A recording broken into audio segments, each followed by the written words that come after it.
Partner, kilala mo ba si Tado, yung komedyante?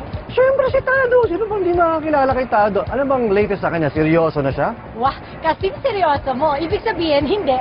Mas seryoso siya. Hindi, partner.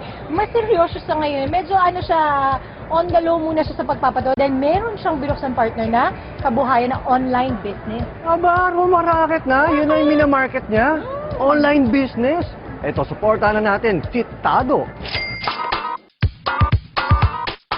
Siya si Arvin Jimenez, mas kilala sa tawag na Tado, isang komedyante na graduate ng psychology sa PUP Santa Mesa. Maliban sa paraket-raket sa mga TV shows, ay meron din siyang pinagkakabalahan, ang Dress to Kill shirts. Itong limitado Dress to Kill, almost 7 years na rin kaming nag-exist sa market.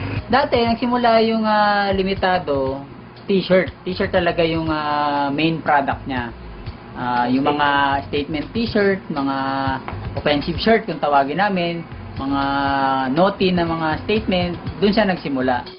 Dahil nakikilala na ang kanyang mga produkto na t-shirt, ay nakaisip pa siyang dagdagan ang kanyang shop dito sa Marikina City. Ang kanyang mga stuffed toy na tinawag niyang Tado Bakat at Tado Bear, na hango pa rin sa kanyang pangalan. Sa ngayon, ang bago ng limitado, nag-introduce kami ng mga stock toy. So, meron kaming dalawang characters na bago ngayon, yung si Tado Bakat at saka si Tado Bear. Yung Tado Bakat, mabibili lang siya sa 150. Yung Tado Bear, mabibili lang siya sa 220. Ang pagiging komedyante ni Tado ay tila naging daan din para sumabak na rin siya sa mga online business. Kahalintulad din ng mga buy and sell sites. Ay binuo naman niya ang Rocket Market site na halos services ang ino-offer. Mag-anak mo, magpupush ako kunyari, I will tutor your son, daughter for 300 pesos. Po siya doon. Ako naman, magulang, nagkaanap ako ng mag-tutor. Pupunta ako sa rocketmarket.ph. Tingin ako doon, uy, meron dito mag-tutor, tatawagan ko. Mag-uusap sila ngayon. Ngayon sila bahala mag-transact. Wala pang isang taon ang rocketmarket.ph ni Tado, pero nakikita na niya na marami na rin ang nag-o-offer ng kanilang mga serbisyo. Wala namang kita si Tado sa mga nagnanais mag-post ng kanilang gustong i-alok na serbisyo. Ang tangi niyang aasahan ay ang mga nais mag-sponsor sa kanilang site, na kadalasan nakikita sa ibang mga website.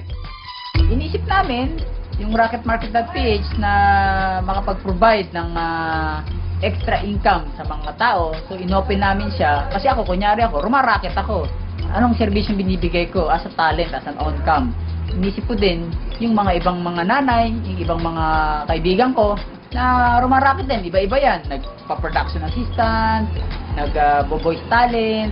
Sa ganun lang na-create yung idea. So, inisip ko, bakit hindi kami magsama-sama sa isang website kung saan pupuntahan doon ng gustong kumita ng extra, gustong mag-sideline, makapag-provide ng income. Kaya nabuo yung rocketmarket.ph. Para ka lang gumawa ng account sa Facebook o sa Twitter, parang gano'n lang. Ibigay mo lang yung email mo, ikaw rin gagawa ng password mo, i-verify sa email mo, then may account ka na. Pwede ka na mag-post sa rocketmarket.ph.